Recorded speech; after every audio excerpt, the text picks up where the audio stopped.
ஓம் வசிஷ்ட மகா கணபதியே நமக. வணக்கம்.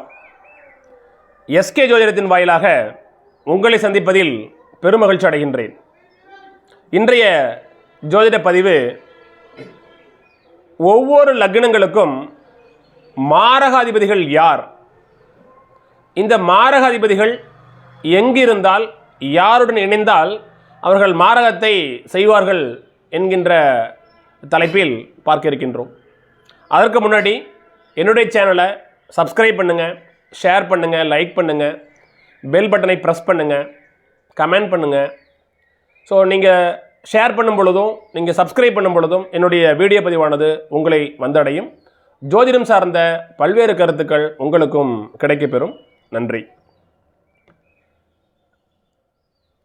ஜாதகத்தில் 3 வகையான லக்னங்கள் இருக்குது, நமக்கு தெரியும். 12 ராசிகளையும் 3 வகைகளாக வகைப்படுத்தப்பட்டு நம்ம வச்சுருக்கிறோம். சரம், ஸ்திரம், உபயம் அப்படின்னு சொல்லிட்டு. அதில் முதல்ல சர லக்னங்களுக்கு மாரகாதிபதி யார் என்பதை பற்றி இந்த வீடியோ பதிவில் பார்க்க இருக்கின்றோம். மேஷம், கடகம், துலா, மகரம், இந்த 4 லக்னங்களும் சர லக்னங்கள், இது நமக்கு தெரியும். மேஷம், கடகம், துலா, மகரம். இந்த சர லக்னங்களுக்கு 2 மற்றும் 7ஆம் இடத்திற்கு ஆதிபத்தியம் வைக்கின்ற கிரகங்கள் மாரக அதிபதிகளாக வருவார்கள். சரிங்களா? இப்போ 2 மற்றும் 7, இப்போ மேஷ லக்னம், 2ஆம் இடம் ரிஷபம், 7ஆம் இடம் துலாம். அப்போது 2க்கு 7 கூடிய சுக்கிர பகவான் மேஷ லக்னத்திற்கு மாரக அதிபதியாக வருவார். கடக லக்னத்திற்கு 2ஆம் இடத்திற்கு உண்டான சூரியனும் 7ஆம் இடத்திற்கு உண்டான சனி பகவானும் மாரக அதிபதிகளாக வருவார்கள்.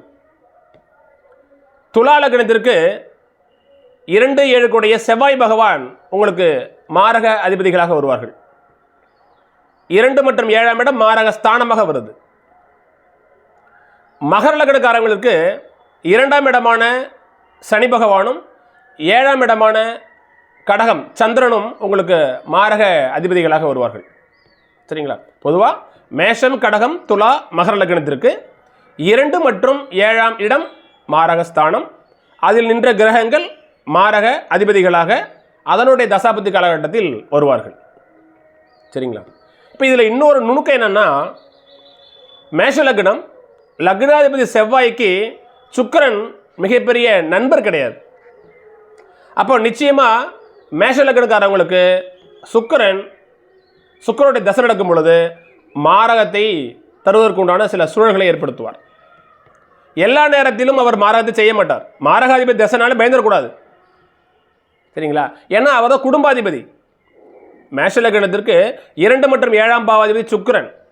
அந்த சுக்கிரன் சப்போஸ் அந்த திருமண காலகட்டத்தில் ஒரு 25 வயசுல சுக்கிரதசை வருதுன்னு சொன்னால் அந்த சுக்கிரன் தான் அவருக்கு குடும்ப வாழ்க்கை அமைச்சு கொடுப்பார்.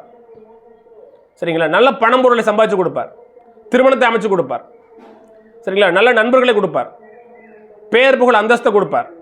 ஆனால் மாரக அதிபதியாக செயல்படுவதால் அவர் மாரகத்துக்கு நிகரான சில சம்பவங்களையும் கொடுப்பார். மாரகம் என்பது இறப்பு. அப்போ சுக்கிரதசை நடந்தால் அவங்க இறந்துருவாங்களா அப்படின்னா அப்படி அல்ல. உங்களுடைய லக்னம், உங்களுடைய லக்னாதிபதி, உங்களுடைய லக்னத்திற்கு 8ஆம் பாவாதிபதி இதெல்லாம் வலிமையாக இருக்கும் பொழுது அந்த சுக்கிரன் உங்களுக்கு மாறாத செய்ய மாட்டார். சரிங்களா? எப்பொழுதுமே லக்னாதிபதி மிக மிக முக்கியம். லக்னம் ஸ்ட்ராங்காக இருக்கணும், லக்ன அதிபதி ஸ்ட்ராங்காக இருக்கணும், லக்ன புள்ளி நல்ல நிலையில் இருக்கணும், லக்னாதிபதி ஆட்சி உச்சமாக இருக்கணும், அட்டமாதிபதி சொல்கின்ற அந்த கிரகங்கள் வலிமையாக இருக்கும் பொழுது ஆயுள் தீர்க்கம், ஆயுள் காரகன் சனியினுடைய நிலையையும் பார்க்கணும். அம்ச கட்டத்தில் 8 கூடிய கிரகங்கள், ஆயுள் காரகன் சனி போன்ற கிரகங்கள் எப்படி இருக்குன்னு பார்க்கணும். இதெல்லாம் வீக்காக இருக்கும் பொழுது தான் சுக்கிரதசை உங்களுக்கு வரும் பொழுது அந்த சுக்கிரன் மேஷ லக்னத்திற்கு மாரகத்துக்கு நிகரான அல்லது மாரகத்தை தருகின்ற ஒரு சூழலை ஏற்படுத்துவார். அதனால் மாரகாதிபதி தசை நடந்தாலே அது மாரகம் அப்படி எடுத்துக்கூடாது. சரிங்களா? மாரகம் என்பது இறப்பு. சரி, இப்போ இந்த சுக்கிரன் மேஷ லக்ன நண்பர்களுக்கு சுக்கிரன் 2ஆம் இடத்திலே ஆட்சி பெற்று போய் அந்த லக்னத்திற்கு ஆகாத கிரகமான சனியுடன் இணைந்து 2ஆம் இடத்தில் இருக்கும் பொழுது சனி சுக்கிரனுடைய இணைவு தன லாபாதிபதியுடைய இணைவு தான் பொன்பொருள் அலையும் கொடுக்கும். நல்ல லாபத்தையும் கொடுக்கும். சரிங்களா, சொத்து சேர்க்கை நிறைய சம்பாதிக்கலாம். ஆனால் அதே சமயத்தில் ரொம்ப எச்சரிக்கையாக இருக்கும். மேஷ லக்னத்துக்கு 2 கூடைய சுக்கிரன் 2ஆம் இடத்துல ஆட்சியாக இருக்கிறார். தனாதிபதி தனஸ்தானத்திலே ஆட்சியாக இருக்கிறார். மேஷ லக்னத்துக்கு பாதகாதிபதி சொல்கின்ற சனியும் அங்கே இருக்கிறாருன்னு வச்சுங்களேன், 2ஆம் இடத்துலையே. அப்போ நம்ம என்ன எடுத்துப்போம்? தன லாபாதிபதி இணைவு அப்படி எடுத்துப்போம். தன லாபாதிபதி இணைவு தான்.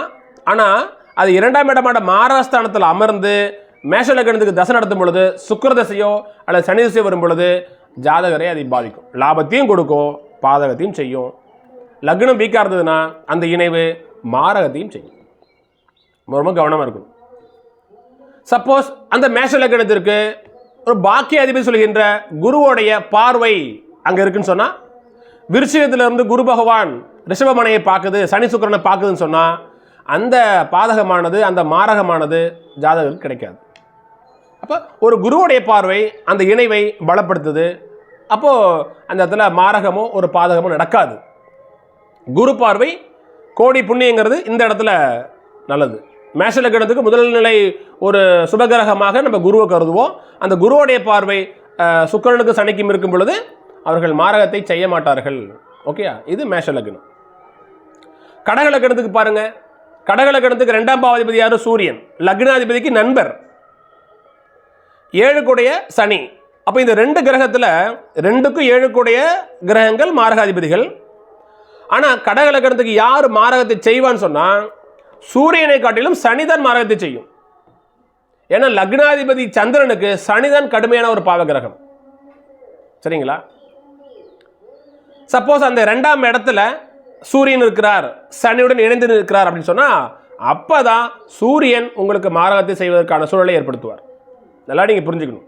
கடக லக்னம், 2ஆம் இடத்துல சூரியன் இருக்குது.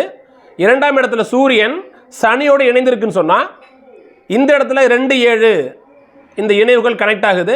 கடக லக்னத்துக்கு அவன் அட்டமாதிபதியும் கூட. அப்போ என்ன நடக்கும்?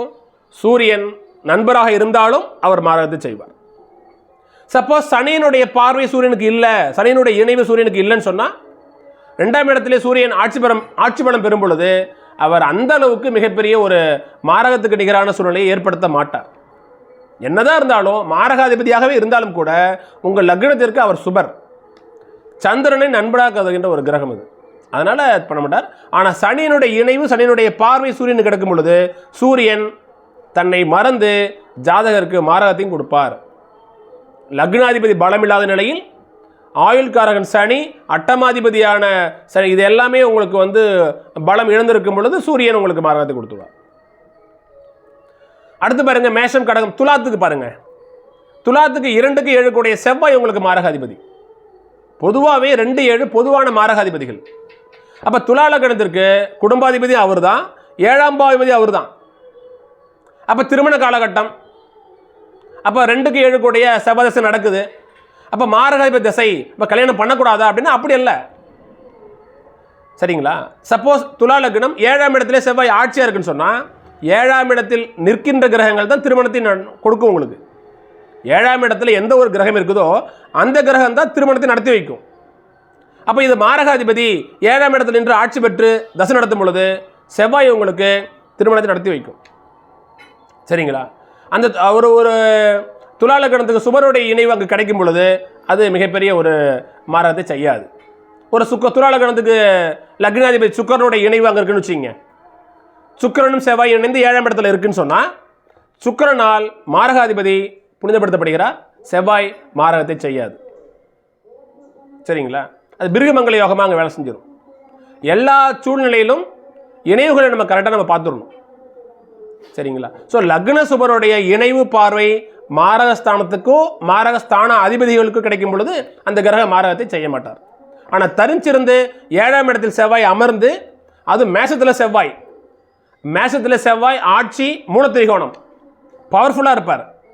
அப்போ சுக்கிரனுடைய இணைவு கிடைக்காத பட்சத்தில் 7ஆம் இடத்துல செவ்வாய் அமர்ந்து தசை நடத்தும் பொழுது செவ்வாய் லக்னத்தை பார்ப்பதனால ஜாதகர் கடுமையான கோபக்காரராக இருப்பார். ஏடிக்கு போட்டி பேசுவார், வம்பு வழக்குன்னு பண்ணுவார், அடித்தடி ரகலன்னு இருப்பார். சரிங்களா? யாருக்கு கட்டுப்பட மாட்டார், முன்கோபியாக இருப்பார். வருகின்ற மனைவியும் பயங்கரமான கோபக்கார பொண்ணாக இருக்கும். சரிங்களா? அப்போ அவங்களுக்குள்ள ஒரு கருத்து மோதல்கள் ஏற்படும். சரிங்களா? லக்னாதிபதி சுக்கிரன் நீசமாக போயிடுச்சுன்னு சொன்னால் அப்போ செவ்வாய் திசை அவருக்கு மாரகத்தை ஏற்படுத்தும். நம்ம அப்படி தான் நம்ம கால்குலேட் பண்ணணும். சரிங்களா? அதே மேஷம், கடகம், துலா, அடுத்து மகரத்துக்கு பாருங்கள். மகரத்துக்கு 2ஆம் அதிபதி சனி, 7க்குடையது சந்திரன். அப்போ லக்னாதிபதியே உங்களுக்கு மாரகாதிபதி வருவதனால் சனி உங்களுக்கு மாரகத்தை செய்ய மாட்டார். ஆனால் லக்னாதிபதி சனிக்கு சந்திரன் வந்து ஒரு பகை கிரகம் என்பதால் 7க்குடைய சந்திரன் தான் உங்களுக்கு மாரகத்தை செய்வார். சப்போஸ் அந்த 7க்குடைய சந்திரன் 2ஆம் பாவாதிபதியான சனியுடன் இணையும் பொழுது சனி கெட்டு சனியும் உங்களுக்கு மாரகத்தை செஞ்சிருவார். சனி பகவான் தனிச்சிருக்கும் பொழுது அவர் உங்களுக்கு மாரகத்தை செய்ய துணிய மாட்டார். ஆனால் மற்றொரு மாரகஸ்தானமான சந்திரனுடன் சனி இணைந்து உங்களுக்கு 7ஆம் இடத்துலையோ அல்லது 2ஆம் இடத்துலையோ இருந்தார்னா மகர லக்னக்காரங்களுக்கு அந்த சனி பகவான் உங்களுக்கு மாரகத்தை செய்வார். ஆனால் பொதுவாக சந்திரனே மகர லக்னத்திற்கு மாரகத்துக்கு நிகரான தொந்தரவுகளை கொடுப்பார். அப்போ லக்னாதிபதியான சனி பலமிழந்து இருக்கும் பொழுது லக்னத்திற்கு 8ஆம் இடத்திற்கோ சுப தொடர்புகள் இல்லாத நிலையில் சந்திர திசையில் உங்களுக்கு மாரகத்துக்கு நிகரான தொந்தரவுகள் வந்து சேர்ந்துடும். ஸோ இதுவரையிலும் நம்ம பார்த்தது என்னன்னா சரலக்னங்களுக்கு மாரக அதிபதி யார்? மறுபடியும் சொல்கிறேன், மேஷம், கடகம், துலா, மகரம் இந்த 4 லக்னங்களும் சரலக்னங்களும். சரலக்னங்களுக்கு 2, 7ஆம் இடத்திற்கு உண்டான கிரகங்கள் மாரக அதிபதிகளாகவும் அந்த 2ஆம் மற்றும் 7ஆம் இடங்கள் மாரக ஸ்தானங்களாக வருது. ஸோ மாரக அதிபதிகள் லக்ன சுபர்களாக வரும்பொழுது அவர்கள் மாரகத்தை செய்ய மாட்டார்கள். ஆனால் சுபகிரகங்களாக இருந்தாலும் பாவங்களோடு இணையும் பொழுது அவர்கள் மாரகத்தை செய்யவும் துணிவார்கள் என்பதே ஒரு கருத்து.